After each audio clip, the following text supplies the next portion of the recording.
YouTuber ആണെന്ന് പറഞ്ഞിട്ട് അവന്റെ കല്യാണം എന്റെ വീട്ടുകാർ നടത്തി തന്നില്ല. അച്ഛന് സർക്കാർ ജോലിയുള്ള ആള് തന്നെ വേണം. അങ്ങനെ അച്ഛൻ ഒരു KSRTC ഡ്രൈവറെ കണ്ടുപിടിച്ച് എന്നെ കൊണ്ടുപോയി കല്യാണം കഴിപ്പിച്ചു. സർക്കാർ ജോലി ഉള്ളതാണല്ലോ. ഇപ്പൊ എന്താ പറയുന്നത് സാറേ, KSRTC-കാർക്കാണെങ്കിൽ ശമ്പളവും ഇല്ല. പിന്നെ ആ ചെറുക്കനെ ഇപ്പൊ യൂട്യൂബറല്ലേ, അവനെ ഒന്ന് കാണണം. അവന് 3 മില്യൺ സബ്സ്ക്രൈബറും പിന്നെ വ്യൂവേഴ്സും പിന്നെ എന്തൊക്കെയാണ്, മാസം 1.5 ലക്ഷത്തിന് മുകളിലാണ് അവന് വരുമാനം. അറിയാമോ? നിന്റെ അച്ഛനോട് പിടിച്ചൊരു കടി വെച്ച് കൊടുക്കാൻ പറ. സർക്കാരിനെ നോക്കി പോയല്ലേ.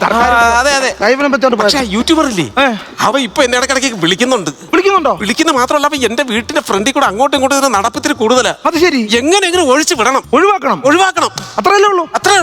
മോളെ അവന്റെ നമ്പർ ചെയ്താ ഞാൻ സ്റ്റേഷനിലോട്ടൊന്ന് വിളിപ്പിക്കാം. നല്ല ഗുമുഖ ഞാൻ കൊടുക്കാൻ ചെയ്തു വെച്ച് ഞാൻ, എന്നിട്ട് ഒഴിവാക്കി തരാം.